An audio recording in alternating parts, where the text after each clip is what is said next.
السلام عليكم ورحمة الله تعالى وبركاته. الحمد لله رب العالمين، والصلاة والسلام على أشرف الأنبياء والمرسلين سيدنا ومولانا محمد الفاتح لما أغلق والخاتم لما سبق، ناصر الحق بالحق والهادي إلى صراطك المستقيم، وعلى آله وصحبه حق قدره ومقداره العظيم. سبحانك لا علم لنا إلا ما علمتنا إنك أنت العليم الحكيم، وتب علينا إنك أنت التواب الرحيم. رب اشرح لي صدري ويسر لي أمري واحلل عقدة من لساني يفقهوا قولي، وسدد به لساني واهد به قلبي بجاه النبي والصحب والآل. معاشر المسلمين والmuslimat, bapak-bapak, ibu-ibu yang dirahmati oleh Allah, yang diberkahi oleh Allah, yang insyaallah dimuliakan oleh Allah Subhanahu wa taala. Di kesempatan yang penuh dengan keberkahan, di kesempatan yang penuh dengan kemuliaan, kita berada di tempat yang paling dicinta oleh Allah Subhanahu wa taala. Maka senantiasa kita selalu memanjatkan puja puji syukur kehadirat Allah Subhanahu wa taala atas rahmat, taufik, hidayah yang Allah berikan kepada kita. Kita semua Allah takdirkan berkumpul di tempat yang mulia ini guna melaksanakan sesuatu yang diemban kewajiban kepada kita, yaitu salat fardhu zuhur berjamaah. Kemudian kita lanjutkan dengan kajian daripada ilmu warisan baginda Nabi sallallahu alaihi wasallam. Maka mudah-mudahan rangkaian apa yang kita lakukan di siang ini tidak lain adalah meraih ridha Allah Subhanahu wa taala. Mudah-mudahan kita pun semua diberkahi oleh Allah. Amin, Allahumma amin. Salawat pun dan serta salam selalu kita baca senandungkan kepada baginda Nabi besar Muhammad sallallahu alaihi wasallam, seraya berharap mudah-mudahan dengan salawat dan salam yang selalu kita baca ini dapat nantinya kita dikumpulkan dengan baginda Nabi dan mendapatkan syafaat beliau yaumul qiyamah. Amin, Allahumma amin. Hadirin bapak-bapak, ibu-ibu yang dirahmati, yang dimuliakan oleh Allah Subhanahu wa taala. Allah Subhanahu wa taala berkata melalui hadis qudsinya, beliau mengatakan khatta'a salasata asya fi salasati asya. Allah Subhanahu wa taala menyembunyikan 3 perkara di dalam 3 perkara yang lainnya. Yang pertama adalah khatta'a ridhahu fi ta'atihi. Allah Subhanahu wa taala menyimpan keridhaannya kepada hamba makhluk di dalam ketaatannya kepada Allah. Nah, maka oleh karena itu la tahqiranna min at-ta'ati syai'an fala'alla ridhahu fi. Kata Nabi SAW, maka jangan kita anggap remeh daripada ketaatan sekecil apapun itu. Kalau nilai taat jangan pernah kita anggap remeh. Siapa tahu di situ ada ridhonya Allah Subhanahu wa taala. Nah, maka oleh karenanya amal apapun itu maupun sunnah yang kita anggap remeh dan enteng menurut kita, tapi kalau di sisi Allah itu berlipat ganda, bahkan siapa tahu berkat taat yang kecil itu di sana ada keridhaan Allah Subhanahu wa taala. Maka jangan pernah kita remehkan sekecil apapun itu amal ibadah. Walaupun menebarkan senyum, walaupun menyapa dengan salam assalamualaikum, walaupun beribadah tatkala salat kita memakai siwak, ini suatu amal yang sangat Tapi jangan pernah kita remehkan sekecil apapun sunnah, karena di sana mungkin Allah menyembunyikan ridhonya kepada hamba. Maka oleh karena itu, apalagi Nabi menegaskan di dalam hadis yang lain, man ahya sunnati faqad ahabbani wa man ahabbani kana ma'i fil jannah. Kata Nabi, barang siapa yang menghidupkan sunnahku, maka sungguh dia mencintai aku. Dan barang siapa yang mencintai aku, maka kelak aku akan menjadi temannya di surga. Jadi luar biasa. Cuman menghidupkan sunnah. Dalam hadis lain Nabi mengatakan, man ahya sunnati, siapa yang menghidupkan kembali sunnah. Artinya sunnah ini telah mati di kalangan masyarakat kita. Orang banyak meninggalkan, bahkan mungkin tidak tahu bahwa itu adalah pekerjaan sunnah ibadah. Maka kita hidupkan kembali sunnah ini, maka apa balasan Nabi? Falahu ajru syahid, maka baginya mendapatkan pahala orang yang meninggal mati syahid. Luar biasa. Cuman menghidupkan sunnah Nabi. Sekarang banyak sunnah itu ditinggalkan. Di antaranya siwak, di antaranya menyebarkan salam. Kita kadang tegur sapa dengan teman, jarang pakai salam. Kadang memanggil nama, kadang memanggil pakai isyarat, oi, oi. Alangkah baiknya kalau kita tebarkan dan hidupkan kembali sunnah Nabi, yaitu dalam mengucapkan assalamualaikum. Ini luar biasa. Di samping itu sunnah, di samping pula itu doa kepada orang yang kita ucapkan salam, semoga keselamatan selalu menyertainya. Ini luar biasa. Maka jangan kita anggap remeh sekecil apapun sunnah. Makanya pernah diriwayatkan di dalam kitab Fawaidul Mukhtarah diceritakan, ada seseorang yang mengingkari sunnah Nabi di dalam membersihkan jari-jarinya ketika setelah makan. Kita kalau habis makan itu, apalagi menyamakan langsung banyak, jangan sedikit, supaya nasi dan lauk yang kita makan itu betul-betul habis. Dan itu sunnah Nabi.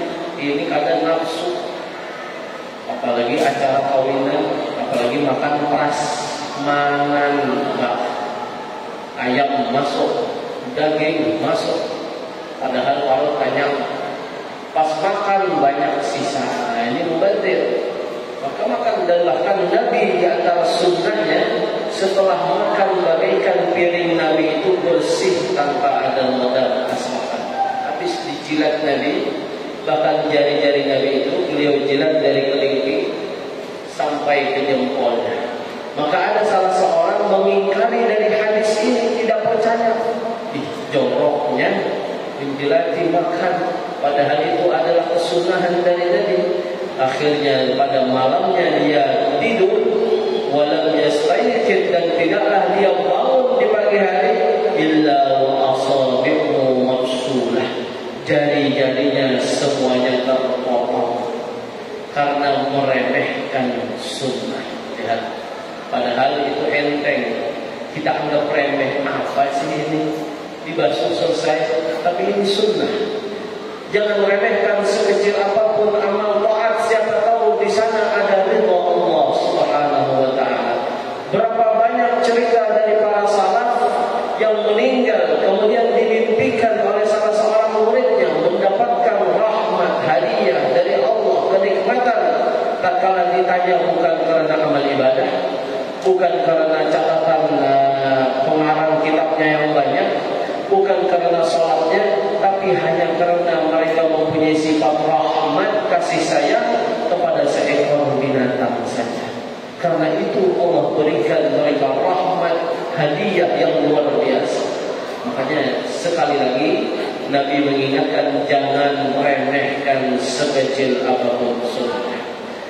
Juga pernah diceritakan, ini seorang yang berilmu, ulama, alim, yang mengerti hadis. Dia tahu dan membaca hadis bahwa Nabi SAW bersabda, amma yakhsha alladhi yarfa' ra'sahu qabla al-imam ay yuhawwil Allah ra'sahu ra'sa himar. Apakah kalian tidak takut, kata Nabi, mengangkat kepala di dalam salat berdahulu daripada imam? Nah, ini belum salatnya, imam belum bangkit dari sujud, dia berdahulu mengangkat kepalanya. An yuhawwilallah, apakah kalian tidak takut kepala kalian dirubah oleh Allah menjadi kepala keledai? Maka sang ulama membaca hadis ini, dia ingkar, masa sih kalau mungkin cuma berdahulu mengangkat kepala dari imam, kepala kita dirubah oleh Allah menjadi kepala keledai. Akhirnya dia pun dengan sengaja melakukan untuk mengetes karena tidak beriman dan percaya dengan hadis Nabi ini. Maka Allah pun merubah daripada kepalanya menjadi kepala keledai. Padahal seorang ulama punya murid, bahkan dia saking malunya mengajar muridnya pakai tirai supaya tidak diketahui oleh muridnya bahwa wajah gurunya ini berubah menjadi keledai. Sekali lagi karena meremehkan sunnah Nabi SAW. Jadi jangan kita remehkan. Bahkan kalau bisa kita hidupkan kembali sunnah, sekecil apapun itu ibadah, siapa tahu di sana ada rahmatnya Allah. Itu yang pertama. Yang kedua, wa khabba sukhtahu fi ma'siyati. Allah pun menyembunyikan kemurkaannya di dalam kemaksiatan kepada Allah dan Rasul. Maka kata Nabi, fala tahqiranna minal ma'siyah syai'a fala'alla sukhtahu fi.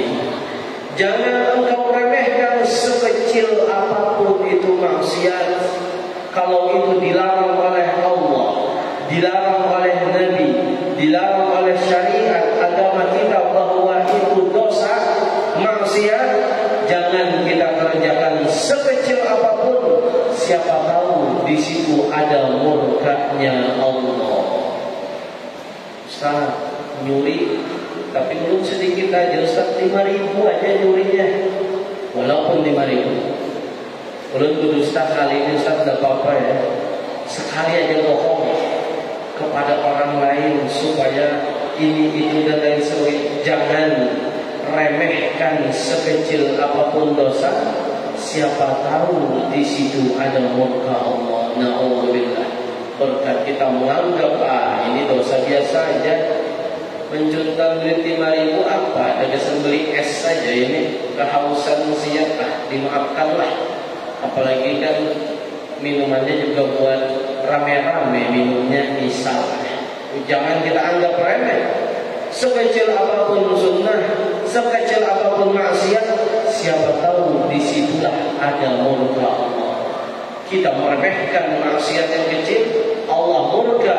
Na'udzubillah. Kita meninggal dalam keadaan murka, marahnya Allah, meninggal su'ul khatimah. Na'udzubillah min dzalik. Maka oleh karena itu hindari, jauhi sekecil apapun sunnah, maksiat. Jangan pernah kita anggap itu adalah hal yang sepele dan biasa. Siapa tahu di situ ada murka Allah. Yang ketiga, wa khabba'a awliya'ahu fi khalqih. Allah menyembunyikan para kekasih-kekasihnya, para wali-walinya di kalangan manusia-manusia. Allah sembunyikan. Tidak ada tanda, tidak ada cap stempel, tidak ada titel yang menandakan ini wali Allah. Allah sembunyikan itu supaya apa? Fala tahqiranna ahada. Maka janganlah, kata Nabi, engkau merendahkan seorang muslim yang lain. Fala'allahu dzalika wali. Barangkali dia adalah kekasihnya Allah. Maka di sini kita dianjurkan untuk selalu husnudzon kepada hamba Allah. Jangan sangka buruk, jangan sangka jelek, yang mana itu akan mengakibatkan dosa di dalam jiwa kita, yang mana itu menyebabkan hati kita merasa sombong dan mulia dibanding orang lain karena kita merendahkannya. Maka janganlah sekali-kali merendahkan manusia yang lain. Mau dia lebih kuat, mau dia lebih muda, mau dia seorang maksiat, mau dia seorang ahli taat, siapapun dia, apapun pekerjaannya, jangan pernah kita merendahkannya. Siapa tahu dia adalah kekasihnya Allah, dia adalah walinya Allah. Maka kalau kita mengamalkan 3 daripada pesan sabda Nabi ini, selamatlah hidup kita. Sekecil apapun sunnah, kita selalu mengedepankannya. Sekecil apapun maksiat, kita akan selalu waspada dan menghindarinya. Takut di situ ada murka Allah. Dan sejahat, seburuk, setaat apapun manusia, kita selalu husnudzan, mungkin dia adalah kekasih Allah. Maka orang yang hidup mengamalkan 3 pesan Nabi ini, sudah pasti hidupnya akan bahagia, akan diliputi dengan rahmat, berkah dari Allah. Maka mudah-mudahan kita yang hadir semua mendapatkan ilmu yang barakah, ilmu yang bisa menuntun kita.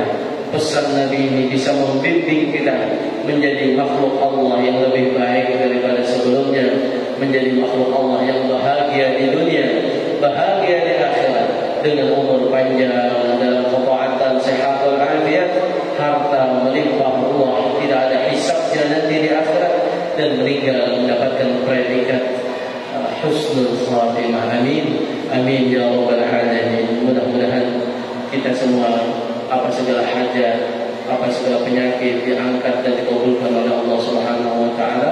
Sallallahu ala sayyidina Muhammad wa ala alihi wa sahbihi wasallam. Walhamdulillahi rabbil alamin. Salah ucap, salah kata, mohon maaf. Assalamualaikum warahmatullahi wabarakatuh.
Hehehe